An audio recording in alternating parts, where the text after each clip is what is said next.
Now, more on Kathy Griffin's gory photo shoot of her holding a fake bloody head depicting President Trump. It sent shockwaves through Hollywood and cost her her CNN gig. Well, now, two Hollywood vets known for pushing the comedy envelope are speaking out about the controversy. Jim Carrey and Dan Ayroyd, who we caught up with here in Toronto last night, where he was hosting the Parachute Gala.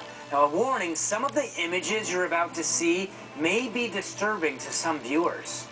Doing a terrorist-style beheading, that's crossing the line. Drop it. The world is throwing hate at Donald Trump, and that's going into Donald Trump. And where's that going to go? That's just going to go into the generator of Donald Trump's personality and his, I would say, maybe insecurities. And it could be thrown right back out in a terrible ball of hate. You know, let him absorb some love and good energy, and then, you know, maybe out of that it will be filtered to come to where, you know, the world wants him to be in a more rational, centered state. Now, even though Dan Ayroyd might not agree with Kathy Griffin's violent imagery of the president, he feels sorry that she's losing her upcoming gigs and contracts, including her New Year's Eve live stint with Anderson Cooper. I think, in that case, I think Kathy tries it, gets the feedback, and then we'll go, well, I won't do that again. But I don't think she should lose any position or anything. I mean, you know, we're living in a free world of expression.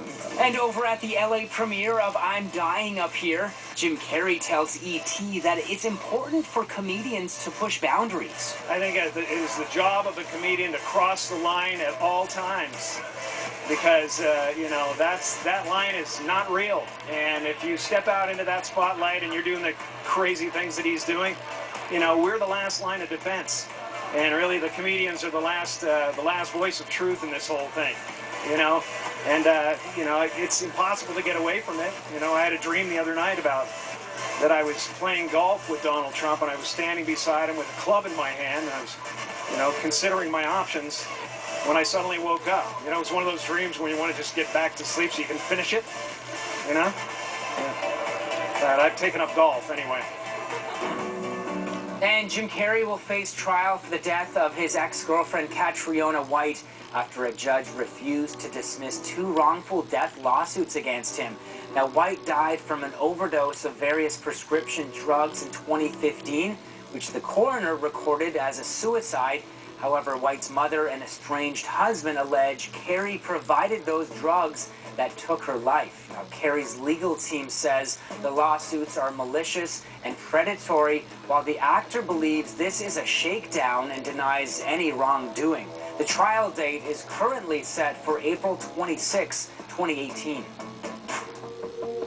Meanwhile, Bill Cosby's criminal